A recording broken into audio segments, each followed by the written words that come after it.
A very good evening to our viewers as we come to you here in Globespan 24/7 on our Monday night program from New York and from our capital city of Georgetown, Guyana.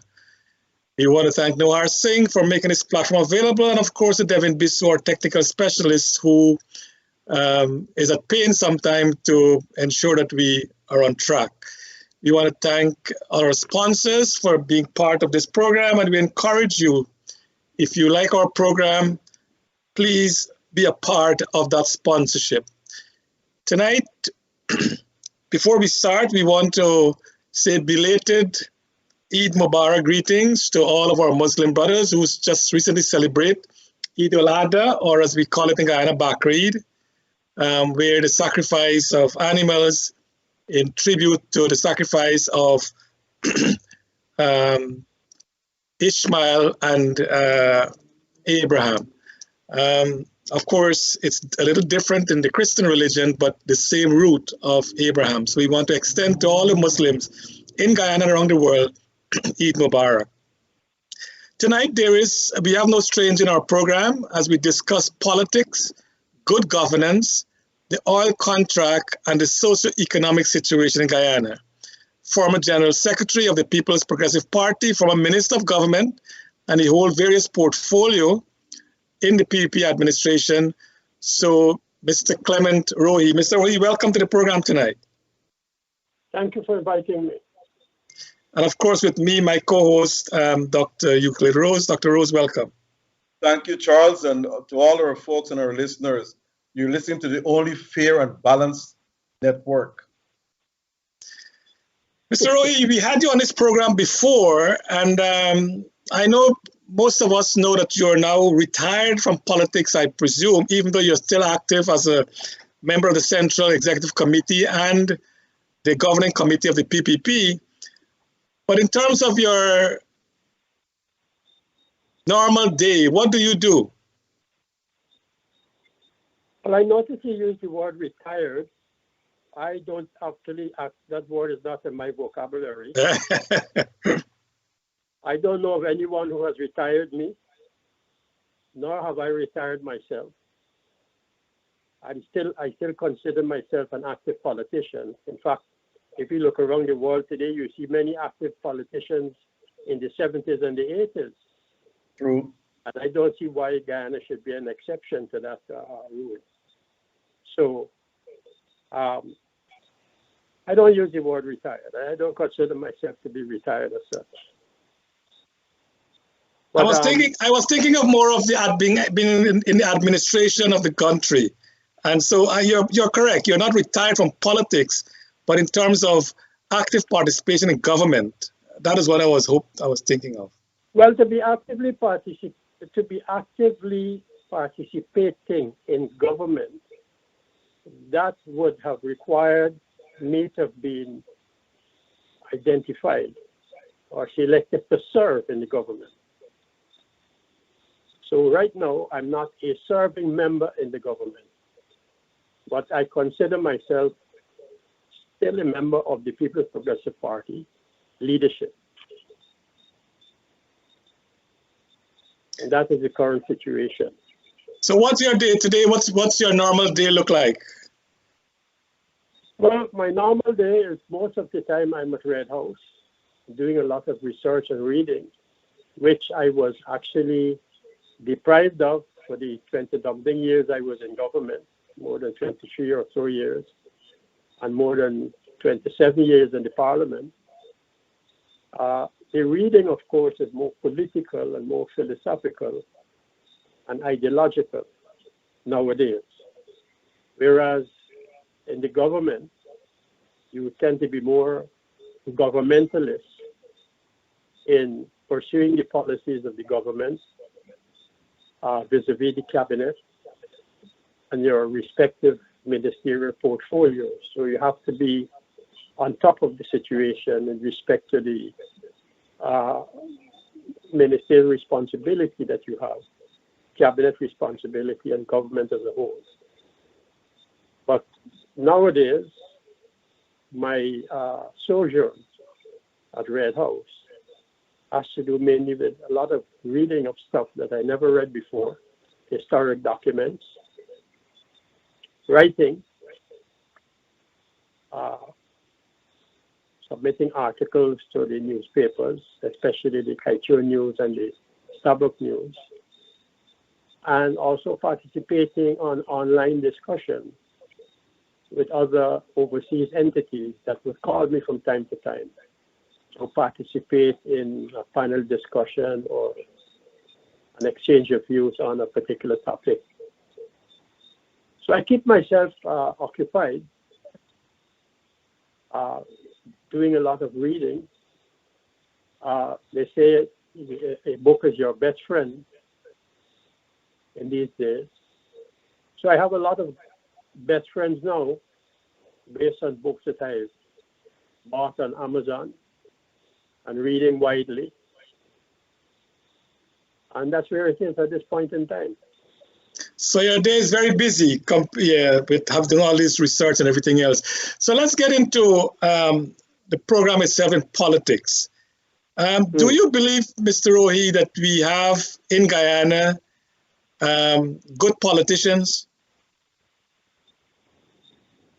Well, by implication, that would mean that we have bad politicians too.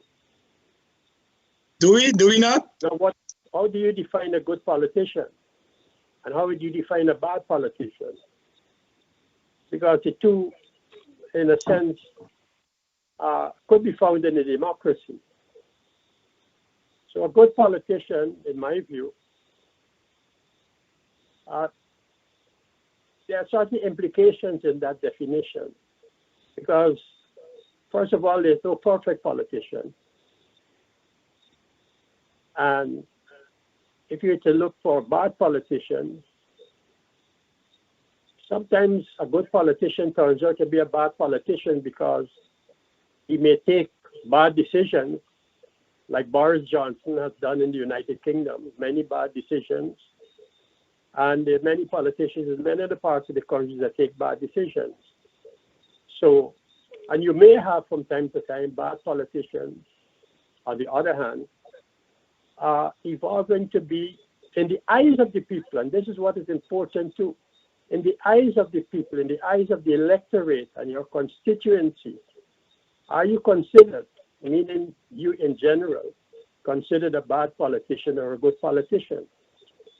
And then the electorate also makes such a determination as to whether you're a good politician and a bad politician based on how they vote at elections and how the good and the bad is represented in the National Assembly.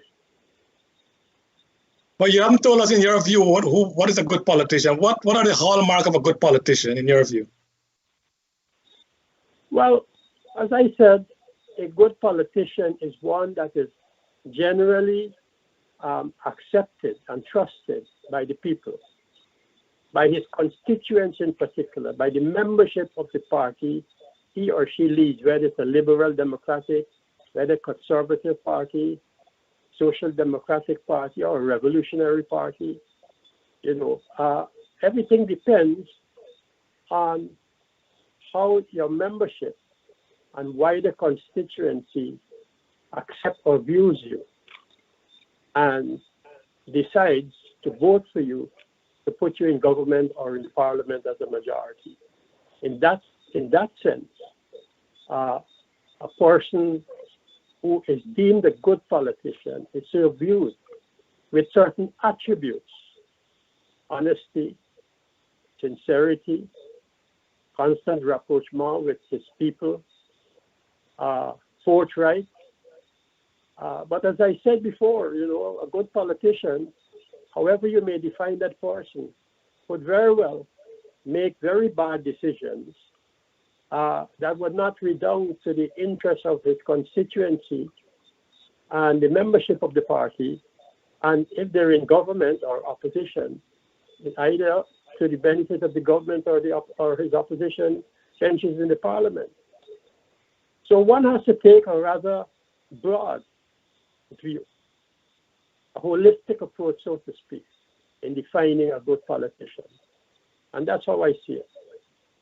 In your view, can can you identify politicians in Guyana who would, based on your definition, you just talk about a good politician, who would be some of those people in Guyana that you will identify with that kind of definition, past and present?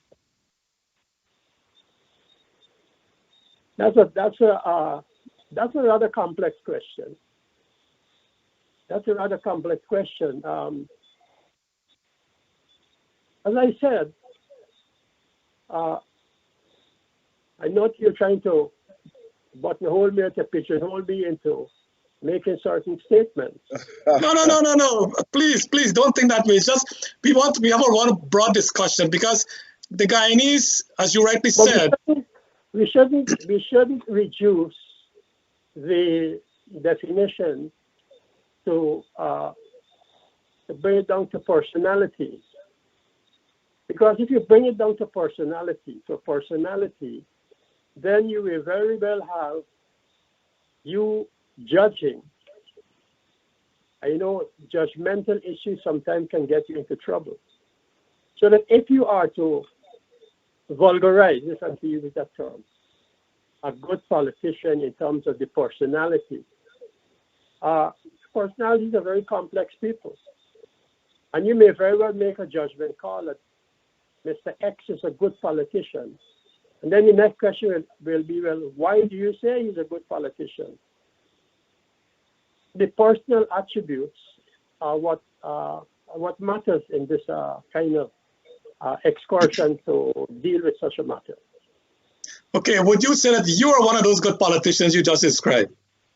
No, I would not pass judgment on myself.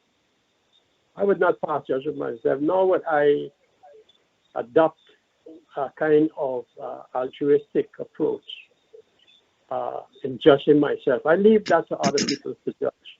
In fact, some people see me as a bad politician, as you know.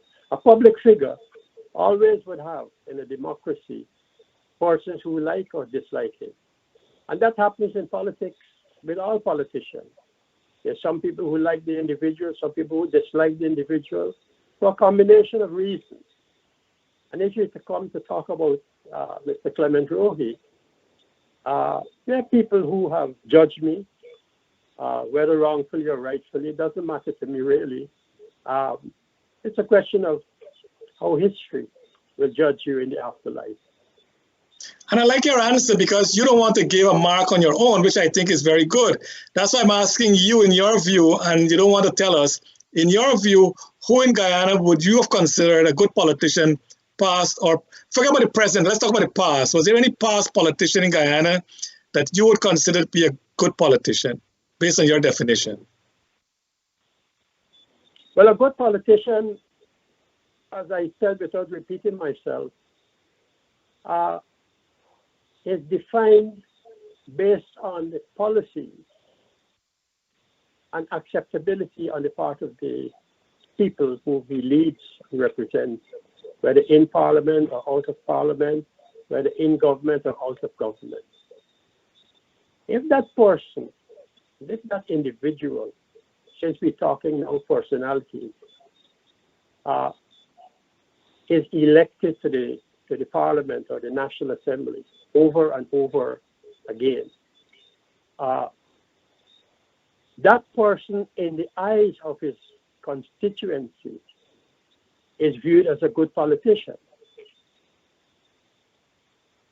Now, again, it depends on the policy that he pursues. But then again, a lot will depend also on the extent to which that individual has the attribute to reach out to opposing parties or parties, and the extent to which that quote-unquote good politician is able to engage more than disengage with other political players in the country. So if that good politician is the embodiment of those attributes, then surely.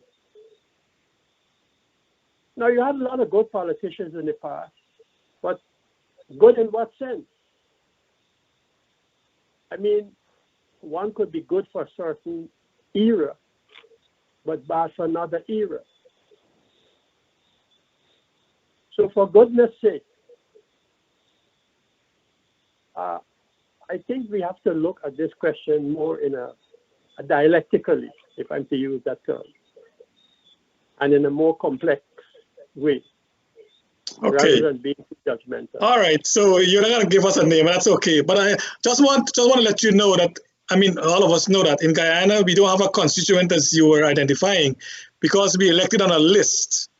And the leaders, the leader of that list decide who goes to parliament, not the entire country is the constituent, and the leader decide who goes to parliament. So we are not privileged to know if Mr. Rohee, for instance, would have fought in a constituent and he consistently win that seat, then we know this constituent want him to be in parliament. That we do not know because, again, we said we're in a list system. But we'll get into that later on.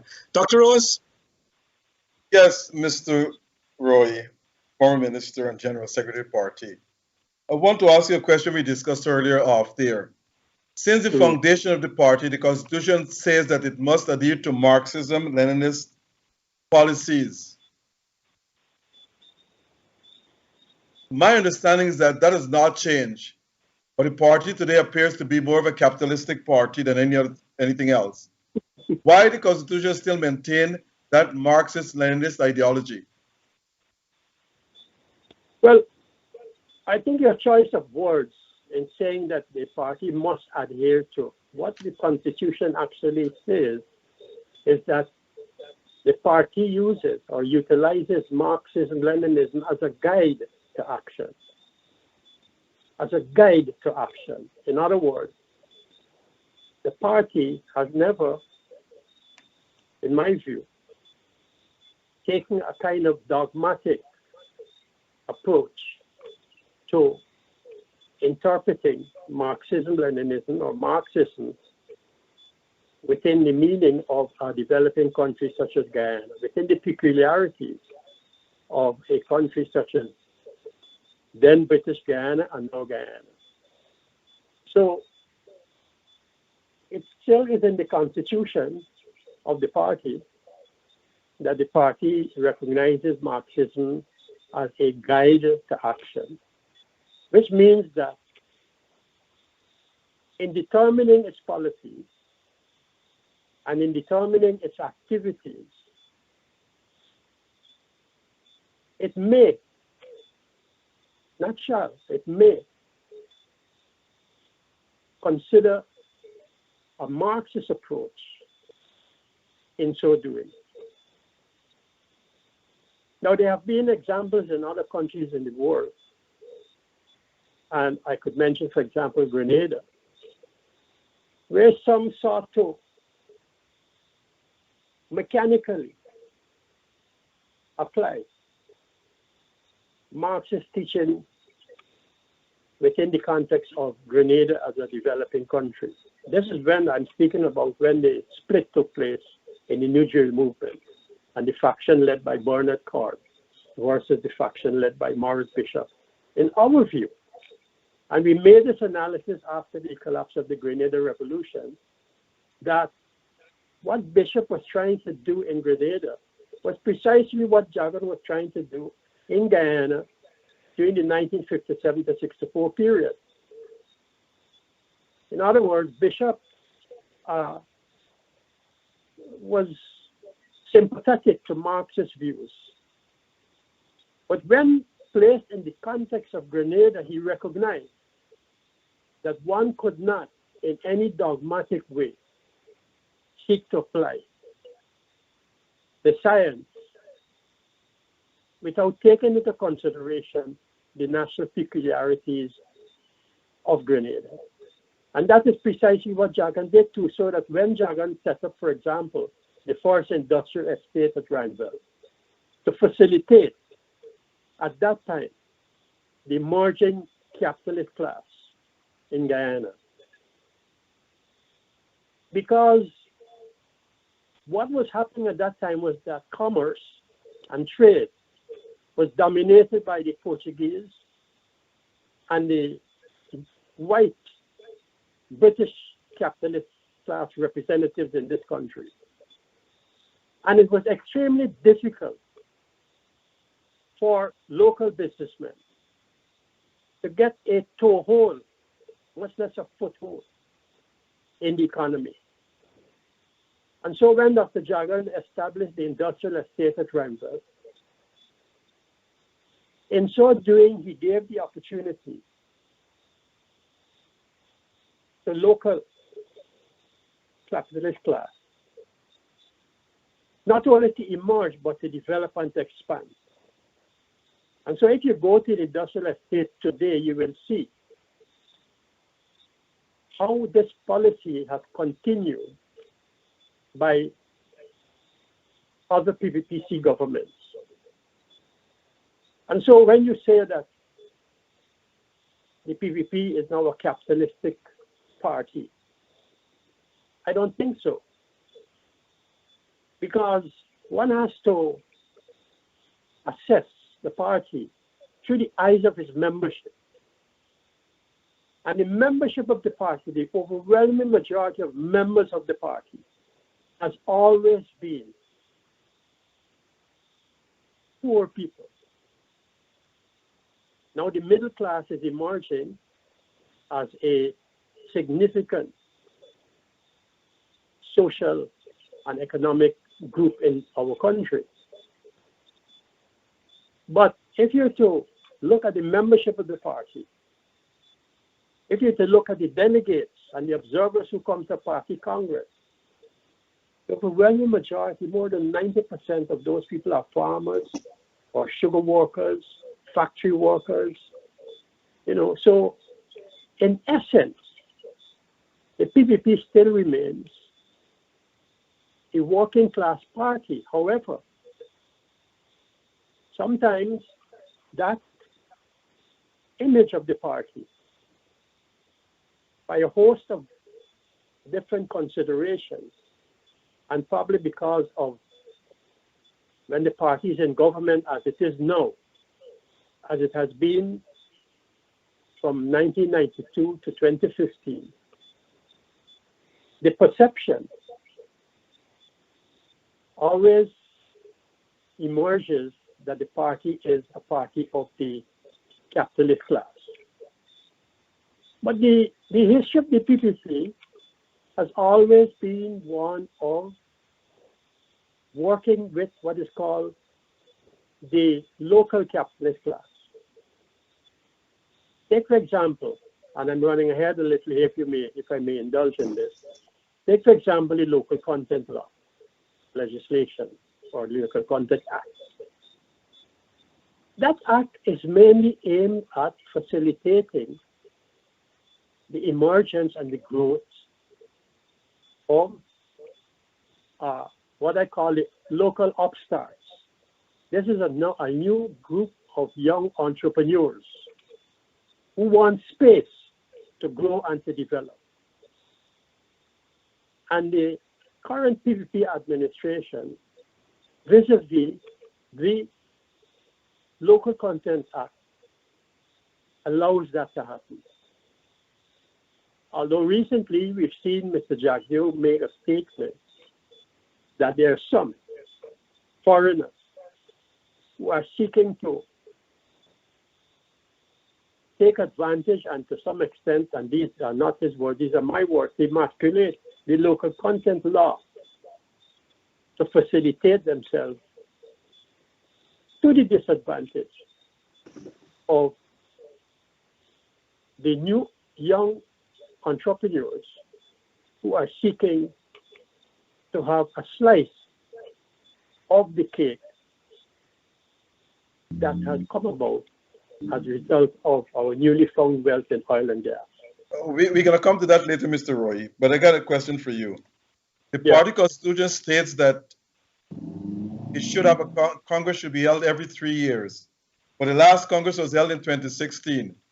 Given the fact that COVID came along and so forth, Congress had to be postponed or delayed. When do you think the next Congress will be held? The next Congress should have been held in December 2019, 3 years after December 2016. But the Constitution stipulates that if the Congress cannot be held between Congresses, for example, between 2016 and 2019, then once per year, the Central Committee must pass a resolution postponing the Congress on an annual basis until the next triennial arrives, which is 2019. So the Congress has been postponed annually between 2016 and 2019. Now we are on the threshold of the convening of another Congress in December 2022, that is 3 years after 2019, which means that the same procedures would apply as it was done in the case of the period between 2016 and 2019. So that is where we are at this point in time. Okay. You have been one of the long-standing members of the party. I think you said you joined in 1968, and that's 32 and 22. That's 54 years ago. Wow, that's a long time. Now, during that period of time, there have been many changes to the party in the areas of structure, ideology, and leadership, etc. Can you expound on those changes, and can you tell our listeners if these changes have actually improved the image of the party? Well, after the defeat of the party in 1964, because in 1953, remember the party won the elections, but was only in government for 100 days. Then the Constitution was suspended in 1955. The party continued with its position that the country must be granted independence. And that policy, or that struggle for independence, and the ideology of the struggle against colonialism and imperialism continue up to 1964. But there was a difficult period for the party after it lost government in 1964, because many felt that the reason why the party was thrown out of office was because of its communist outlook. And that thinking came about as a result of what happened during the Cold War, and where communism had become a bad word. So here I want to reflect again on this question of a good politician versus a bad politician. Because there are many who hold the view that Jagan was wrong or was mistakenly pursuing communist ideology, and therefore was responsible for the party's electoral demise in 1964. And that was a period when, just as we had the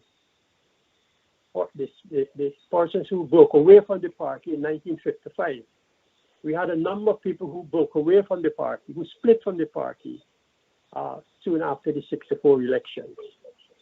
We had men like Moses Bhagwan, Brinley Ben, some of what you must call the most radical people who broke away from the party, as well as some who were of the view that it was the communist line the party was pursuing that led to its demise electorally. Now, from 64 onwards, that was the period when the party, at one of its special congresses, adopted the position that it would consider itself a Marxist-Leninist party, or a party of a new type. A party of a new type. Because you see, the PPP has always been a loose mass party. And a loose mass party would always have a lot of indiscipline. There's no particular ideology that people are following.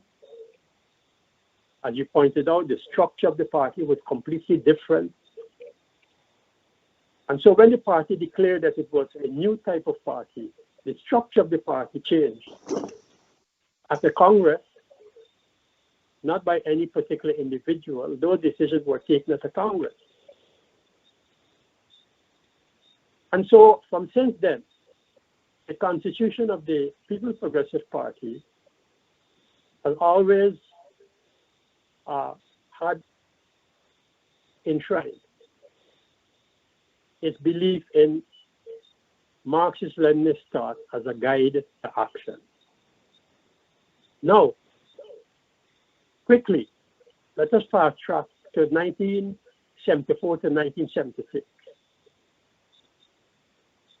That was the period when the PPP was fighting for free and fair elections. And it was alone fighting for free and fair elections. No one was with the party. I mean, no other political ally.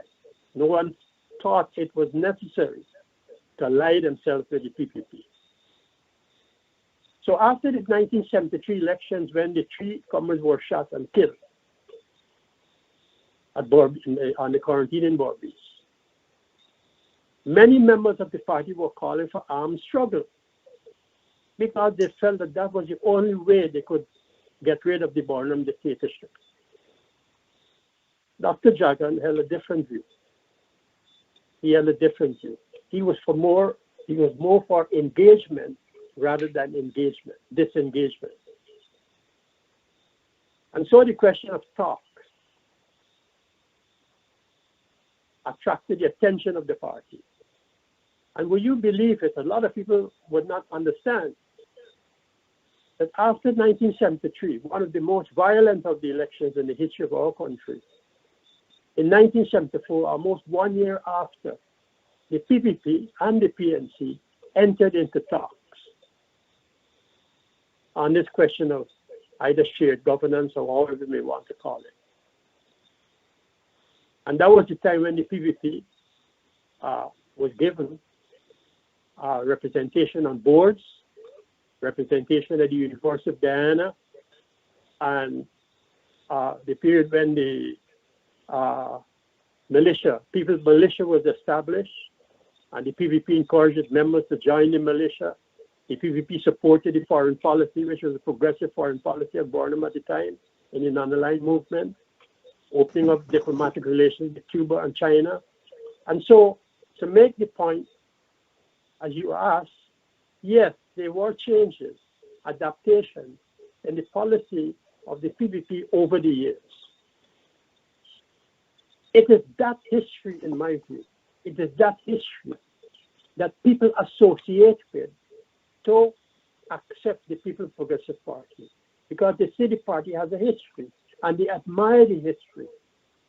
They follow the history. And that is precisely why every time there's a free and fair election, the PPP always, in most instances, come out with the majority of votes because they follow it. People see the PPP as a creative party.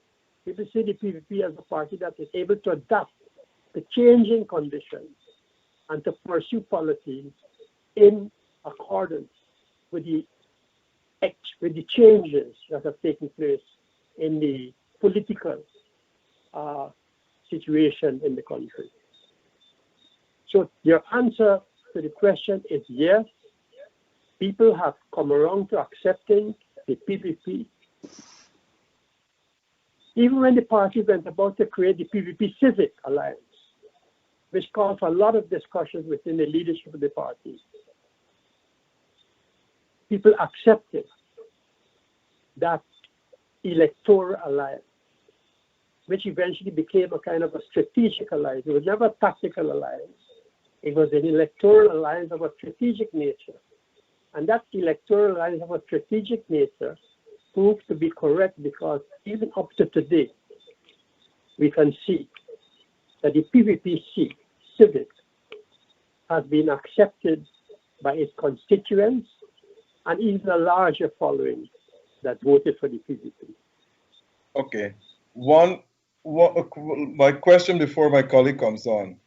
You have, as I said, been a long-standing member of the party, and you have served the party in different categories, including the General Secretary of the party, and you have served as Minister of Foreign Affairs and as Minister of Home Affairs, if I'm not mistaken, and at one time you were acting Prime Minister or something. Now, you skipped one. You skipped one portfolio, Minister of Foreign Trade and International Cooperation. Well, that's what I'm saying, Foreign Affairs. More Foreign Trade, okay.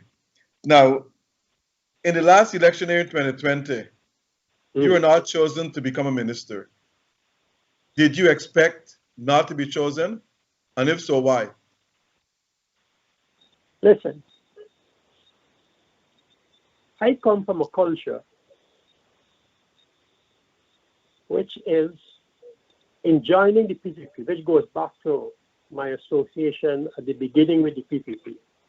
I never joined the PPP, or did not join the PPP expecting anything from the party, because that was a kind of culture, that was a kind of ideological orientation that existed throughout the years. We never, those of us who joined the party at the time, didn't join because we were expecting something materialistic or some reward as a result of joining the PPP, because we joined the PPP.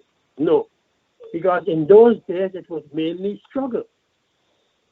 How to be a better fighter, how to be a better organizer, how to be a better mobilizer, how to be a better spokesperson for the party at the different levels, how to improve oneself ideologically, how to improve oneself politically, how to listen and learn. Now, when the party decided to select different people to send them abroad for further training, ideologically, that was not a reward, so to speak. That was because the party wanted to invest in its future cadres. It was an investment in the future, so that the party would have a group of cadres who would be able to carry on.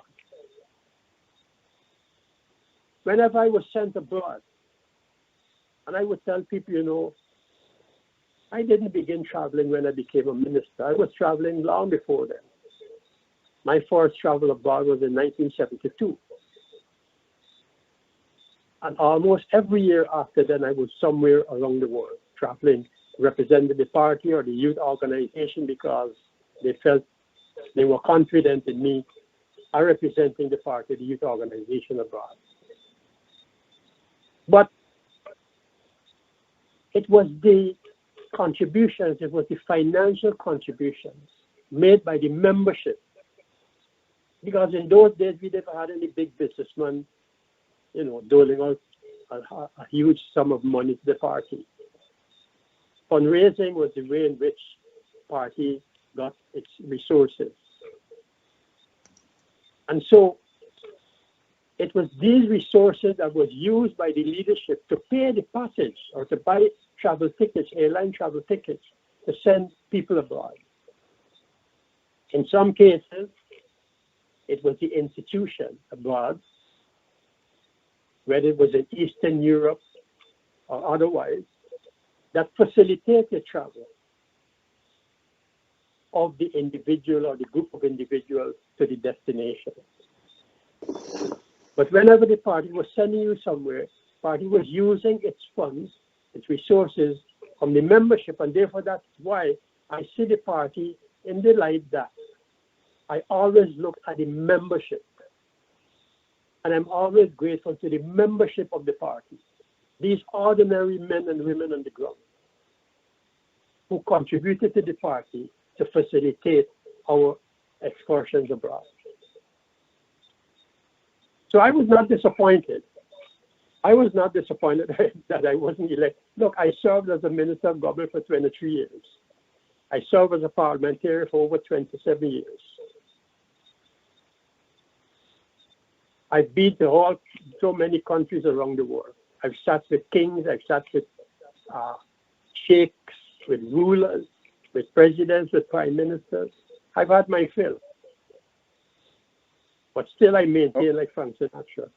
But I haven't pulled the fight with him. Thanks. Charles, over to you.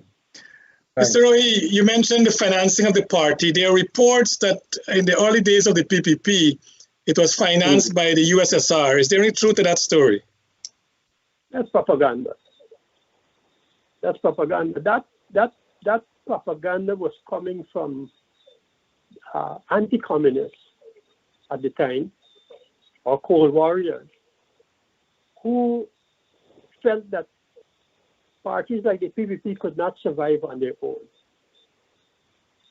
That some huge sum of money was coming from Moscow to keep the party going. That could not be possible because, of course, we didn't have in those days anti-money laundering laws to track money moving from one country to the next. But the record will show that the British intelligence services and other intelligence services working with the British knew who was traveling, where they were traveling to, the date they left Guyana, and all that kind of information. So the People's Progressive Party and the leadership of the PPP was under the microscope of intelligence services in the United States and United Kingdom. And we have those records now that they've been released and made public in order to know that we now know what was going on. So there was no funding from foreign government to the PPP in the early days. As I said before, let's take our students that went to Moscow, whether it's the Mumbai University, whether it's the trade union school. Those institutions provided a travel ticket for those students to travel to those countries to attend those institutions.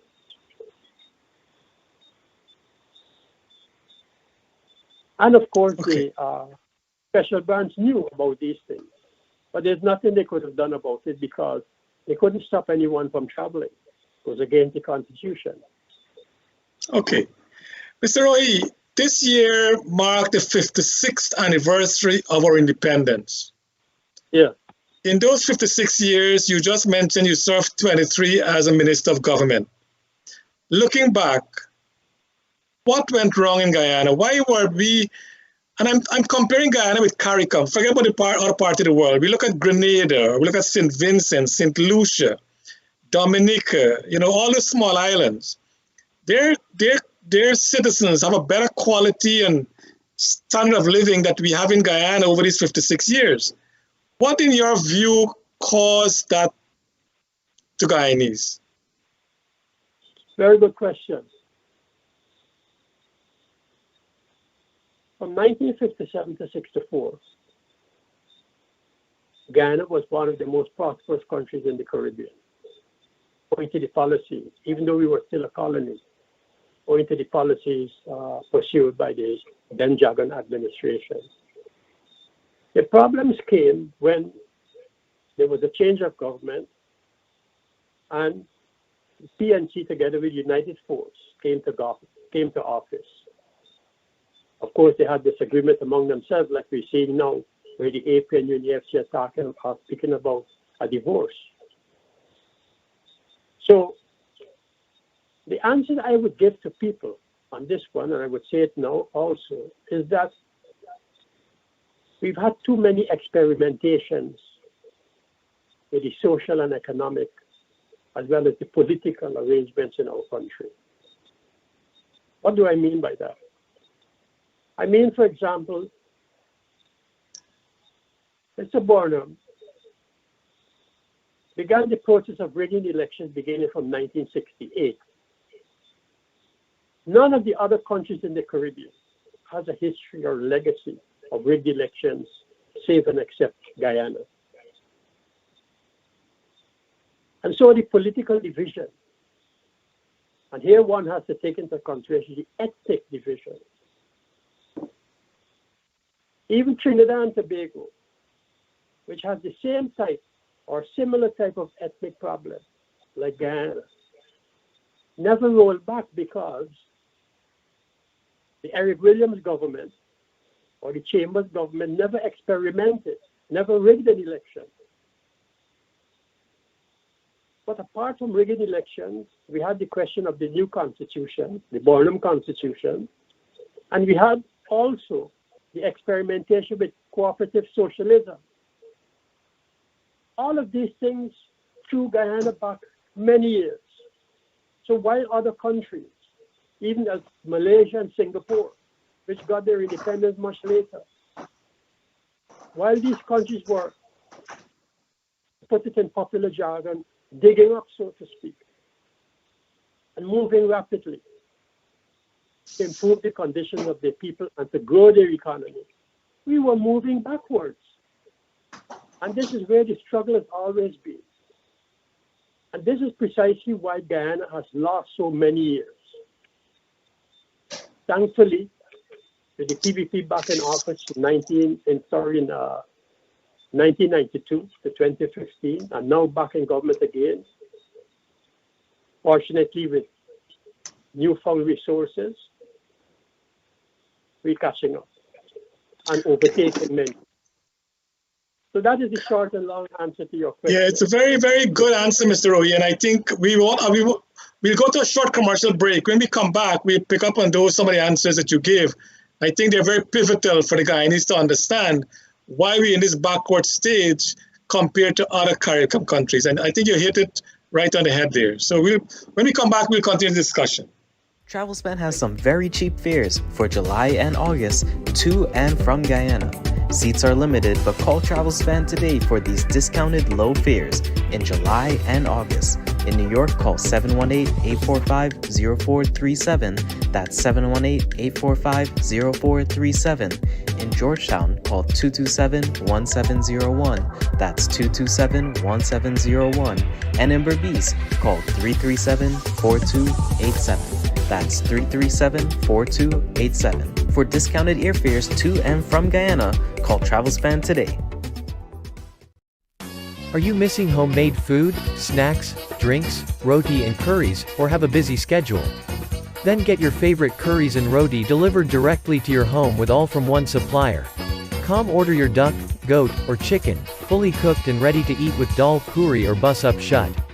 We also now have chicken tikka masala or lamb vindaloo available with regular naan or garlic naan. Don't forget to add your solo, icy, coconut water, or Nestle drinks to these delicious meals. Select your choice, and load your box and let allfromonesupplier.com deliver directly to your home. All From One Supplier has you covered for all your food.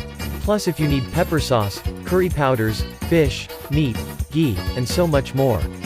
We also have tasty pastries like pine tarts, cheese rolls, currants rolls, coconut rolls and so much more. Sales are ongoing every week, and your first order is 10% off once you apply the coupon code, Globespan24x7. Log on to allfromonesupplier.com today and purchase. Allfromonesupplier.com is your one-stop shop for all West Indian items, and remember it's free shipping to all US states. Oman! Hey, Oman! Oi! Come that girl, I feel like I see Raymond Ram right across the road somewhere there. Raymond who? Raymond Ram right. They sing a girl, Ram, how you pretend so? The 2022 Globespan Curry Duck Curry Cooking Competition is in Cancun on July 28th to August 1st. Who is going? The duck and the curry going for sure, plus Raymond Ramnarine, Terry G, young upcoming dancer and singer Ariana, Randy Reckless, and the Reckless Tassa Group. The competition for the best tasting duck is in Cancun for 2022. Friends and families, make this a reunion. Flights available from New York, Florida, Atlanta, Texas, Trinidad, Guyana, Canada, or any U.S. states. For more info, call Globespan at 212-243-0865. In Canada, call 647-557-6200. In Trinidad, call Amerals at 645-1604. And in Guyana, 227-1701, or visit us at Globespan.com.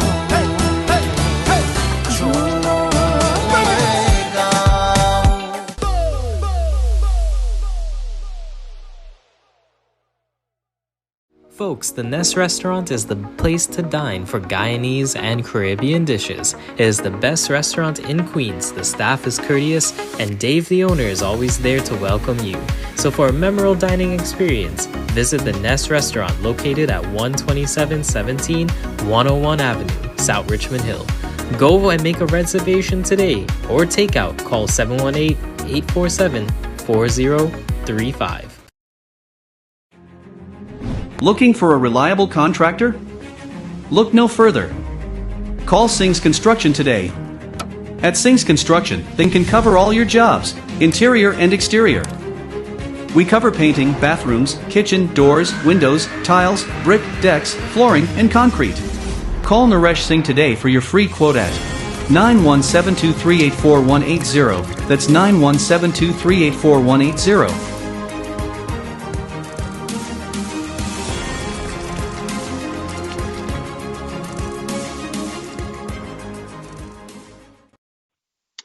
Welcome back to our audience, as we have with us the Honorable Mr. Clement Rohee, former minister in the PPP administration and former general secretary.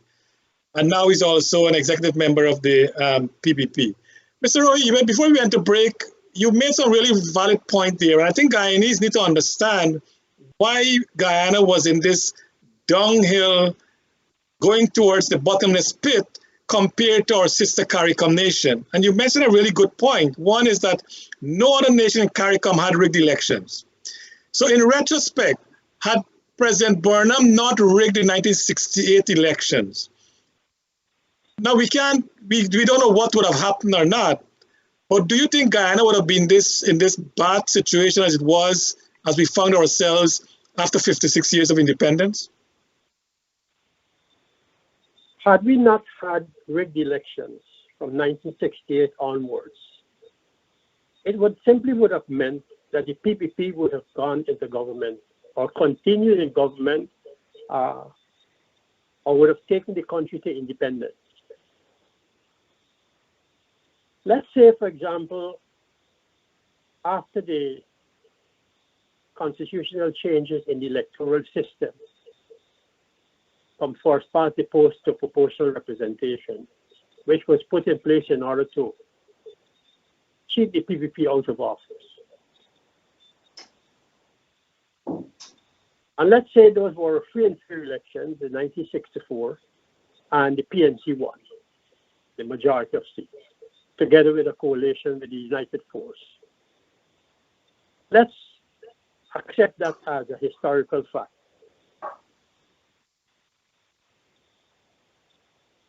In that situation, there was no talk about rigged election. What they would talk about is constitutional fiddling and manipulating with the electoral system to ensure that the PPP did not win the majority of seats. So even though the PPP did not win the majority of seats, it won the majority of votes. But because of the change in the system, and even though Dr. Jagan insisted that that having won the majority of votes, he should form the government, the British government went ahead and invited United Force to join with the PNC to form a coalition to keep Jagan out from office. All right, that's water under the bridge. We went to elections now in 1968, and that's when the rigging started. Take off from where you left off. Had we not had rigged elections from 68 onwards, to put it rather simplistically but realistically, all it would have meant was that the PPP would have returned to office in the absence of any rigging. And it would have meant that the PPP would have most naturally continued with its policies, a developmental policy, because I always make the point that Jagan was a developmental economist. The agricultural sector would have moved rapidly, even faster. The industrial sector would have moved quickly. And so Guyana would not have lost the amount of years that it lost as a result of rigged elections ideological posturing, experimentations such as cooperative socialism, etc. Okay. And Guyana would have been probably like a Singapore or Malaysia. Yeah, okay. But Mr. Rohee, I'm glad you mentioned that. But don't forget, in 1964, even though the PEP won the majority of vote, they did not win the majority seats. If that used that as a yardstick, if there was free and fair election in 68, then the PEP again might have won the most vote, but not the most seat. And then they would have maybe had to get a coalition, maybe with Barnum or with Digar after that election. Now, we don't know because it was rigged and the rest is history. But the rigging of the election was supported by the Americans because of the philosophy of the PPP. Do you put blame on Dr. Jagan for holding that dogma to the Marxist-Leninist ideology when the Americans were afraid to have another Cuba at their backyard? I mean, we got to look at this thing holistically, not only that Barnum rigged the election, but why he rigged it, because he was supported by the Americans. Yeah. Yeah, that's true. But here we come again back to the original question I was asked about a good politician and a bad politician. Here's the question of tactic and strategy. In those days, in Africa, in Asia, in many developing countries, many third world leaders were taking similar positions like Jagan was. You know, when you examine the records, when you examine or when you go back to the conversation between President Kennedy and his advisors, even between the British then Prime Minister and his advisors, these public servants were advising their president and their prime minister that Jagan is a better choice than Barnum. They gave their leaders sound advice that it's better you have Jagan in government than Barnum. Henry Schlesinger, or Arthur Schlesinger, wrote very extensively on this matter. He was one of the principal advisors to President Kennedy. And he advised President Kennedy against supporting Barnum and Jagan because they described Jagan as a nationalist.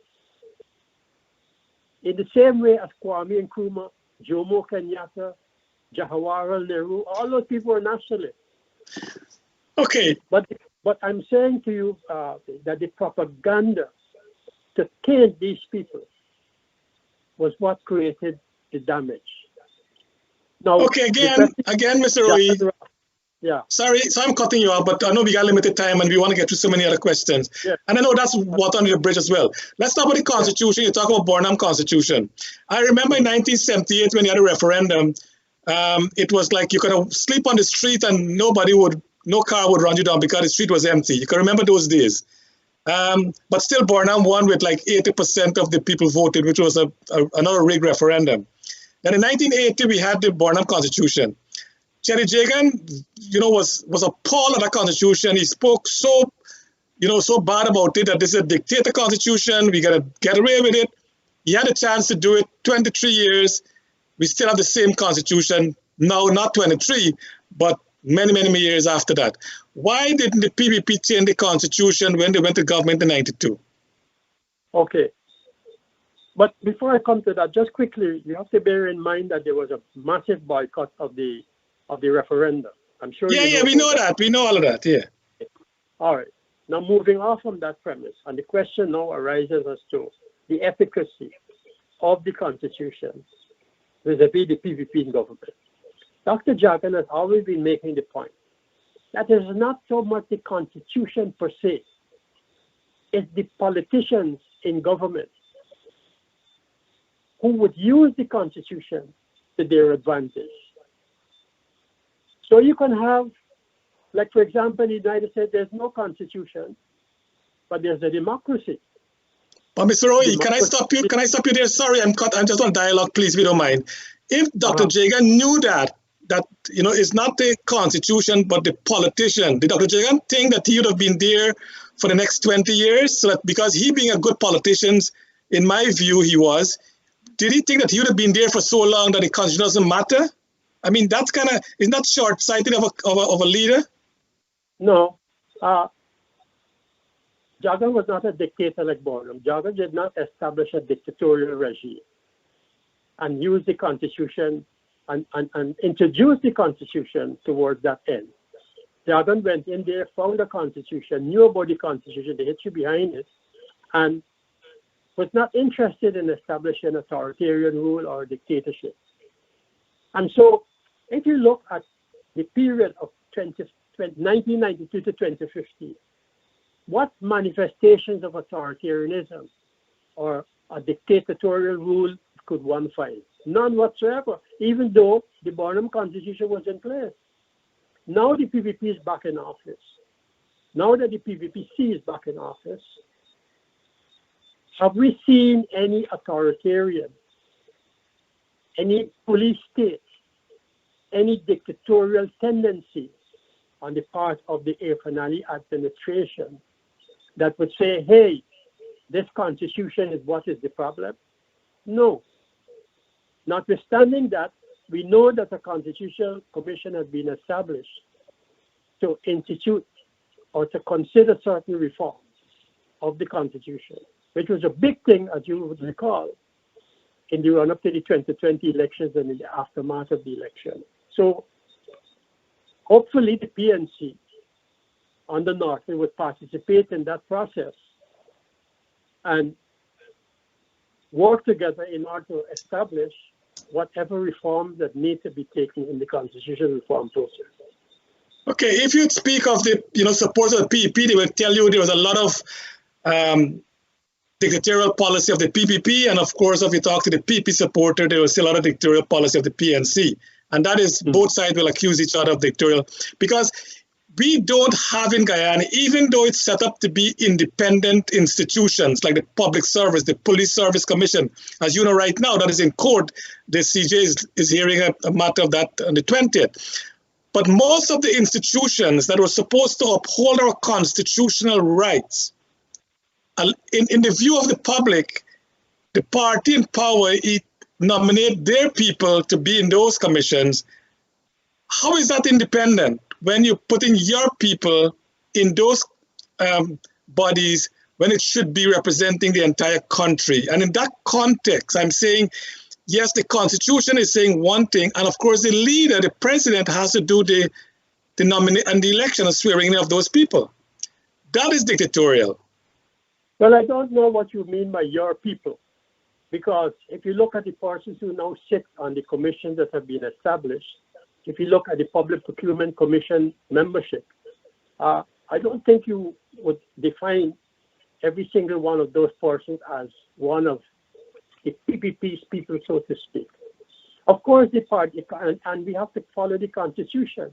If the Constitution says that the president, whoever the president might be, would nominate so many people, and if the Constitution says so many people would come from the parliament, and so many people would come from the opposition, and so many will come from civil society.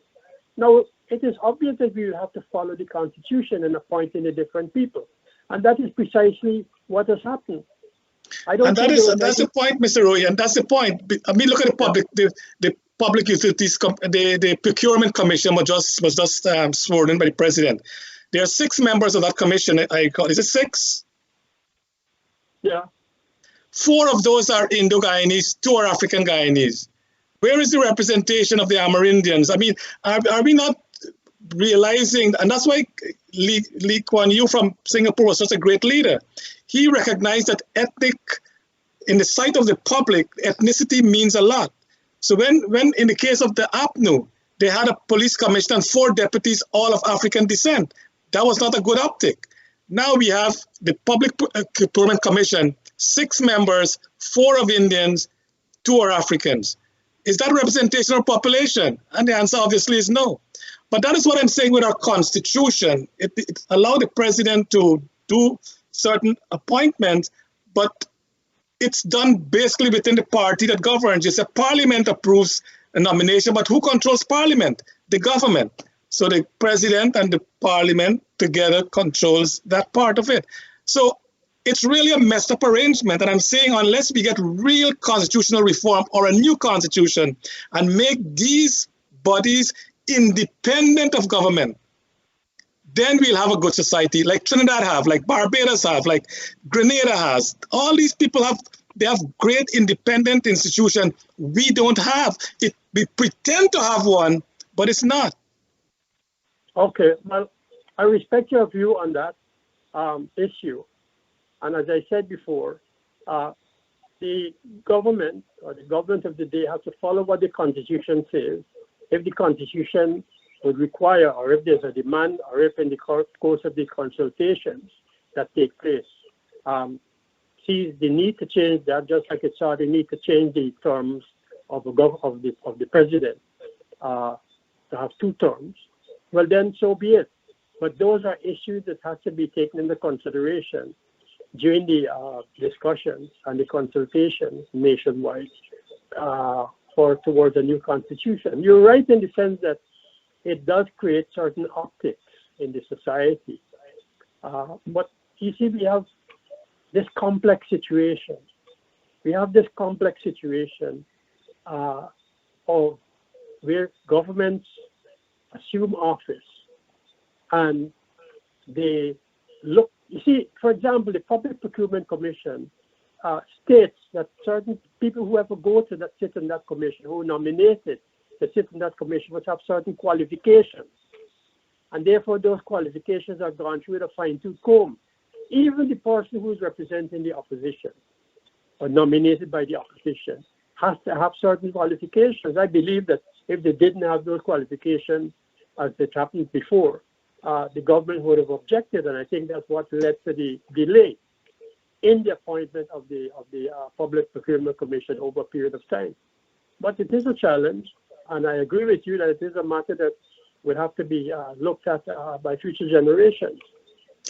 And before Dr. Rose come on, and again, what you're telling us, Mr. Rohee, and again, it's not you, but you're telling me that there is no Amerindians who are qualified to be on a commission. There's no mixed Guyanese of ancestry who can be on a commission. I'm sure there are qualified Guyanese all over the place.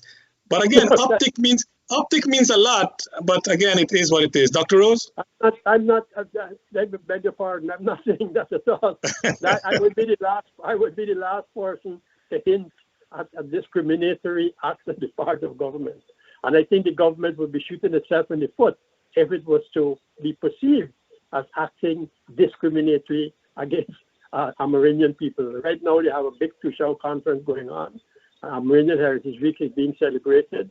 No government, I don't believe even the PPPC would risk shooting itself in the foot by discriminating against Amerindian participation in any constitutional bodies. Not at all. Mr. Rohee, in the topic is part of it is good governance, which means accountability, transparency, etc., etc. Do you think this government is of good governance? Look, there's no perfect democracy. There's no perfect democracy. And since there's no perfect democracy, obviously you will have issues or challenges in terms of governance. In terms of comparative politics, because we always have to look at things comparatively. If you were to compare the governance of this present administration with the governance of the Granger administration, I think any objective observer would accept and recognize that there's a fundamental difference or a qualitative difference in terms of governance practices of the previous Granger administration and this one.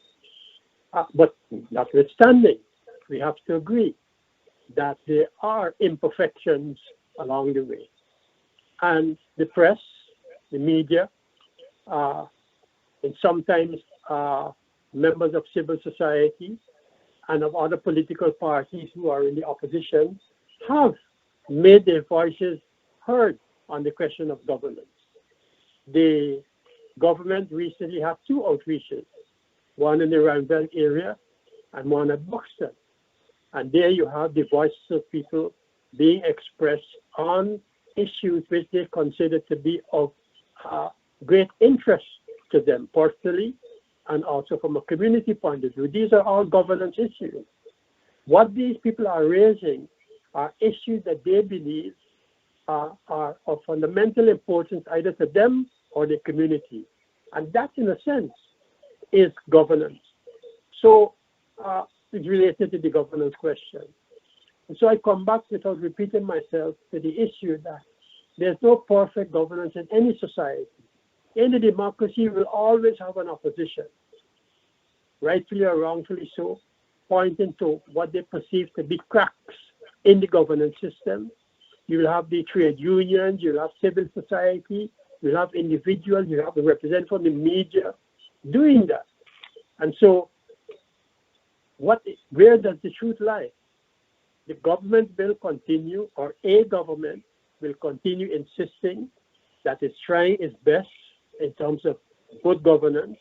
But then again, what is important here is how you are viewed by the international and the donor community.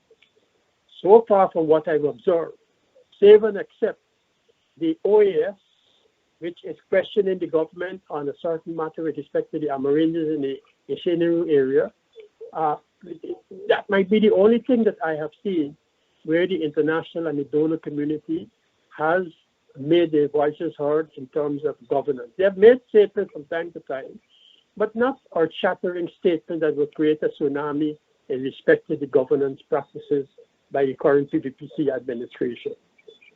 It has been ingrained in both the PNC and the PEP that whenever either party is in power, anyone who criticizes them will be victimized.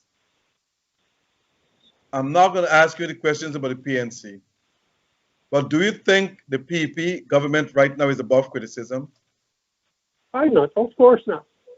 Of course not. The PPPC has never been above criticism, the government or the party. In a democracy, people must have freedom of speech. And inherent of freedom of speech is the right to criticize. Look the amount of criticism that you've had with the question of the local content question. Also on the question of the composition of the persons who are to deal with the local government issue and so forth. There's been a lot of criticism. And this is what a democracy is all about. You have to be able to bite the bullet and face the criticism. The government faced a lot of criticism recently in respect to the incidents on the East Coast from Golden Grove coming down. So, no, it's not about criticism, and people must feel free to criticize the government and have no fear of being victimized or intimidated or whatever. That's what the democracy should. I ask you the question to come to this. Recently, you yourself and many in the PEP have criticized Globespan Television, our program here. Also, the same can be said for APNU. So both PEP leaders and PNC leaders have criticized us because they believe that for the PNC side, we're anti-PNC. From the PEP side, we're anti-government, anti-PEP. What that tells me is that we're doing something that is right, because if we can offend both parties, then we're doing something that is right. But my question to you is this.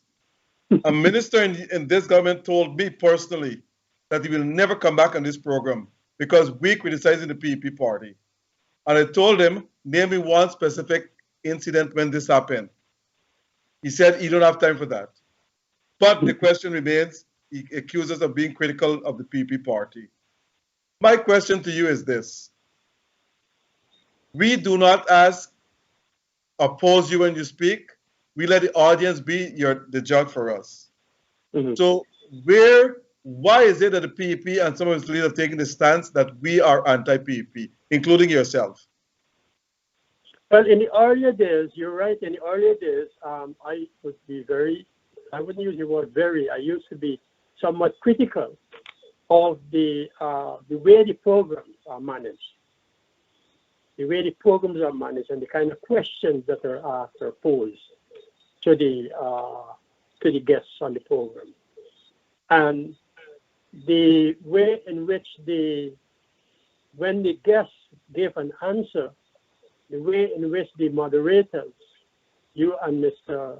Sugrim would give them a free pass.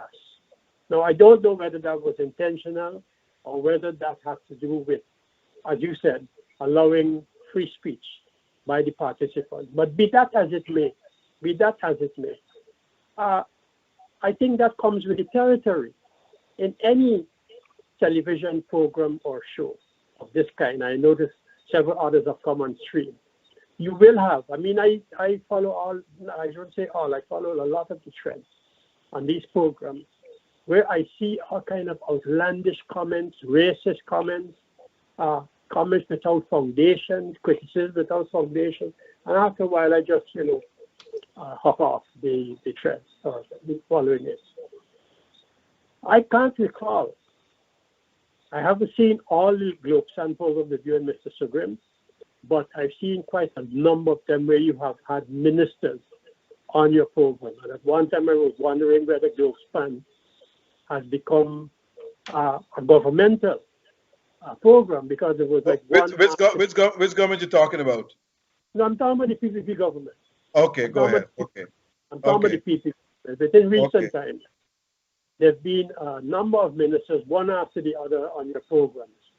And people have been asking on your thread whether this program is now a governmental program. Now, if that has changed or not, it doesn't really matter to me. That's not my concern. But what I would want to say is this, that if you are seen in one light, if your program, is seen in one light by the opposition and in another light by the government, and then it was seen in one light by the PPP when it was in opposition, and one light in another light by the Granger administration when it was in government too. So this is really complexity of these type of programs would arise. And it comes with the territory. There's no way you nor Mr. Sugrim would be able to satisfy the doomsayers or the critics or the cynics. You wouldn't be able to satisfy them. But I'm happy that even though I was one time critical of the program, that you found it necessary to invite me back on the program. For what reason, I don't know. Let me just say this. You're right. We indeed had ministers in the PPP government after ministers. When this program started, it was ministers after, because APNU, the PNC supporters and PNC leaders refused to come on the program. So we had only PPP members all along. Now, we felt that the PPP believed at that time that we must continue along that path. But we were saying, no, we have to broaden our base. So we went outwards to invite other people to have a different opinion or different views of what's taking place in Guyana. And I think the PPP is opposed to that because they want their views alone to be heard. And I'm saying, even though I got friends in the PPP, I'm saying, no, that will not happen. We have gone into the Caribbean. We have had ministers from Trinidad Bar, and those ministers also on our program. So we don't want to be bogged down by having one party or one government official on our programs every week. So we made those changes, and the PPP now believe, or at least some leaders of the PPP believe, that we are anti-PPP. But look, whatever people believe is up to them. I'm not here to change opinions. We'll continue doing what we're doing that is best for this television program. And that's to have a broad section of people expressing their views. Whether for or against the government, that's the individual's choice. We're not going to say, well, we are pro-PPP or pro-PNC, anti-PPP, and we are not going to go there with that. But you, the people, should make the judgment call on that. Now, let me ask you this: by inviting me on, would that reinforce or not enforce that view about the PPP domination? I invite you on to tell you the truth because you are critical of us, and I want to know where we are anti-PPP in your view since you came on this program tonight. Do you see any such sentiments? I can't pronounce on that because I haven't looked at all the Globespan programs. I've been looking. I'm talking about you here tonight. You here tonight. Uh-huh. Have you seen any anti-PPP bias on our part? asking you No, questions? no. I can't say that I've experienced any of that. No, Okay, I haven't thanks. seen any of Now, let me ask you another that. question. You ask the tough questions, and I do the heavy lifting if I can. Right. How is your relationship with the hierarchy of the party? What is my relationship? Yes. I'm still a member of the party. I'm still a member of the executive. I'm still a member of the Central Committee. So in terms of relationships, that is where it is. Do you think the government is performing satisfactory? And I ask the question again. I'm not saying they're not. Do you think the government is performing satisfactory by meeting the needs and wishes of the people as promulgated in their manifesto? The government, put it this way, a government will never be able to satisfy the needs of all the people.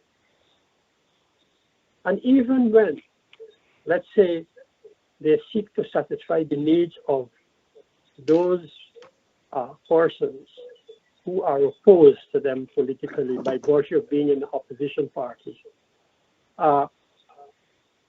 some may feel satisfied, others may not feel satisfied. So the question of satisfaction cannot be viewed in absolute terms. It's always relative. There's a certain degree of relativity on the question of satisfaction and the extent to which resources are available and time. Because remember, the government has a budget every year, an annual budget. And that budget must be structured in such a way that it does not bring upon the government unnecessary criticism that it is satisfying one section of the population and not another, having regard to the ethnic problematic in our country. Secondly, the government has 5 years, and many of the programs and projects which the government puts in place arising out of its capital programs are multi-year programs. They run 2 year after year. There are many projects that cannot be completed within a year, even though there might be resources available to try to complete it, for example, roads and so forth. Some of the major roads which the government has in its program for the interior and even on the coastline would not be completed in a year. In the meantime, people are watching and observing. You would hear a whole ton of criticism. This new program which the government has agreed to, there's a government agreement which the government has entered into with Hess Corporation and the hospital in the United States. That program will take years for it to come to fruition. So one is time the government has at its disposal. Second is the amount of resources it has at its disposal. And most fundamentally is the question of the human resources, human capital, to implement the programs successfully. And that is also an area where you have challenges, where you may need technically qualified, skilled people in order to build experience, in order to ensure that those programs are successfully implemented. And along the line, you will always have criticisms whether the program is going good or whether it's going bad. But briefly, do you believe in shared governance, meaning not giving the opposition, I don't believe giving the opposition cabinet positions, but have representatives on the various boards across the country? Do you believe in that? I am a firm believer in more engagement than disengagement. I believe in that because throughout my political career, most of which has been under the leadership of Chedi Jagan, I've seen where efforts have been made under difficult circumstances, under circumstances which created many doubts in the minds of our supporters, whether it was efficacious to open talks and dialogue with the opposition. Barry Jagdeo, during his presidency, did do that with Mr. Hoyt and later on Mr. Corbyn, and it did bring about some results. So engagement is always a preference in a society like ours. No, but I'm talking about shared governance, though. Not Well, appointing cabinet posts to the opposition, but have representation on board from the opposition, various boards. Before a government is to enter into a structured shared government arrangement of the type that you're referring to, what is required is an atmosphere of trust and engagement. You just can't call people on the opposition and say, look, I'm giving you this ministerial portfolio or that position or the other. Not ministerial, board members. Let the boards reflect the population of the country. That's what I'm asking for. There are many positions that remain open on boards, which the government has made available to the opposition to name their representatives, which have not been realized as yet. So I don't think it's because the government has locked down, so to speak, these vacancies on these boards, etc., that the opposition and others do not have a seat on them. Yes, they are entitled, some by virtue of the Constitution, to serve on those bodies, others by way of laws to serve on those statutory bodies, etc. But the question is whether the Norton administration, given their posture at this point in time, is prepared to engage the government without condition being made towards the government. Because to tell you the truth, I don't know of any government that succumbs to pressure from an opposition, even except in difficult circumstances like we had when Janet Jagan was the president and had to relinquish 2 years of our term in office. Okay, Mr. Rohee and Dr. Time is running out. Quickly, we want to touch on the oil contract quickly. Do you think, Mr. Rohee, we have a good oil contract? From what I've read, I'm not in the government, and I can't speak for the government. The government recognizes that there are certain elements in the contract that should be addressed. The question is the timing, and whether at this point in time, when oil prices are good and when the economy needs the kind of resources that will come from oil revenues, whether one should stop the clock, so to speak, and begin to engage in renegotiating the oil contract. I know Mr. Glenlow's position. I've been following his position. But as I said before, in a democracy, you will always have pros and cons, agrees and disagreements on these issues. Were you, when Janet Jagan signed the first exploratory agreement, were you part of that discussion? No. I wasn't part of that discussion. My portfolio. Then Donald Ramutar signed off too, also with the Kanji block and some other block. Were you part of the discussion as well? My portfolio at the time didn't allow for me to be part of that kind of negotiation. However, when it was brought to the cabinet, there was a collective decision that we should move in that direction. And do you see something happening soon for us? Because as you rightly know, right now the government is asking Saudi Arabia for $2 billion in loan, when that could come from our oil resource rather than borrowing a loan. Are we putting ourselves in too much debt, you think? Not knowing, look the way of Sri Lanka, and apparently Pakistan might be in the same seat not long from now. Is Guyana heading in that direction? No, I don't think we would ever get in a situation like that. We have the experience. We have experienced members in the government. Fortunately, you have Jagdeo and Irfan Ali at the top of the leadership in the government. They have experience on these matters. And the country as a whole. I don't think and this is rather speculative, I must confess.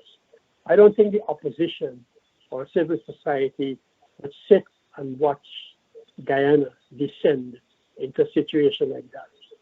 what we have in Sri Lanka or in Lebanon or some of these other places.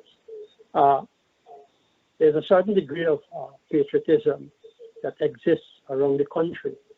And I would hope that that patriotism would extend, or nationalism would extend to the good and the benefit of the country. So the resources that the government has at its disposal now must be utilized in such a way that it does not unnecessarily bring, again, unnecessary criticism onto itself.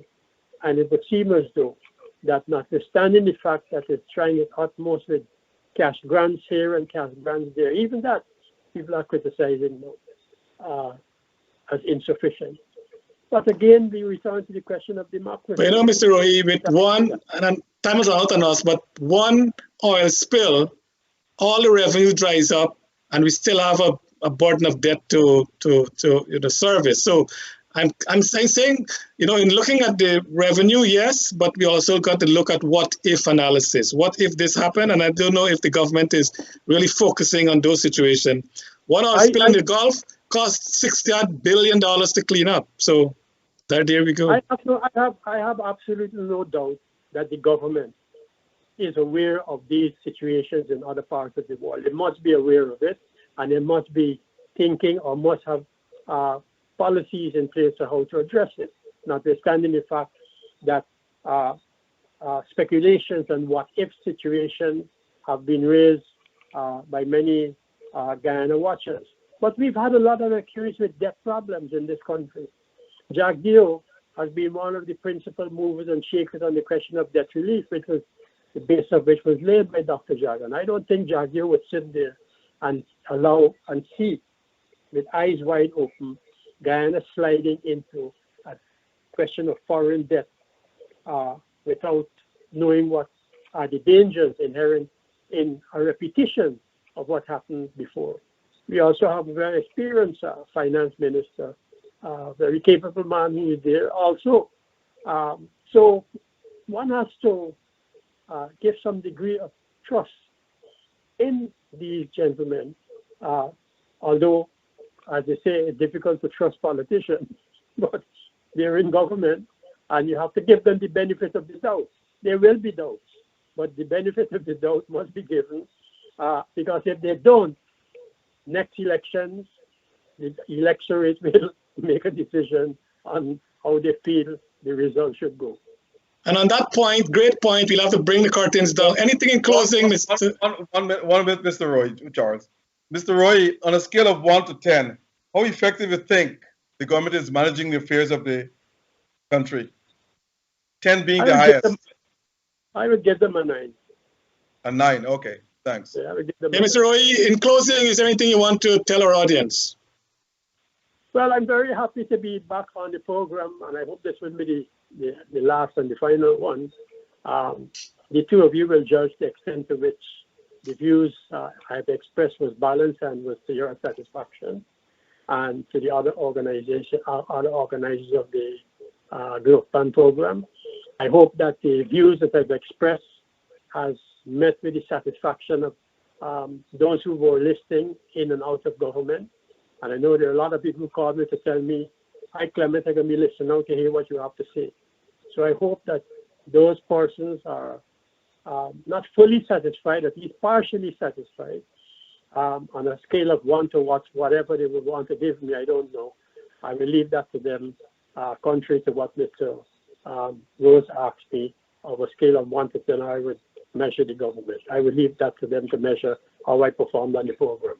Well, we want to thank you for being on the program, and we didn't cover a lot of the topics that we wanted to, but we hope sometime in the future you will be willing to come back to be with us here on Globespan. Thank you very much. Always. Dr. Rose, anything in closing? Yes, quickly, Mr. Roy, I hope you agree with me. I'm calling for the retirement age to be increased from 55 to 62, like the rest of the Caribbean countries. I'm also calling for improved starting salaries for teachers, nurses, police officers, and public servants to be at least $150,000 a month, starting salaries. And finally, I'm calling for the improvement of internet. I cannot call anyone in Guyana being on the internet before the service is disrupted. It is if we can have a proper internet system, then we're not going to see that development we're asking for. We need proper internet connections, and I don't know why it's so difficult to get proper internet connections in the country.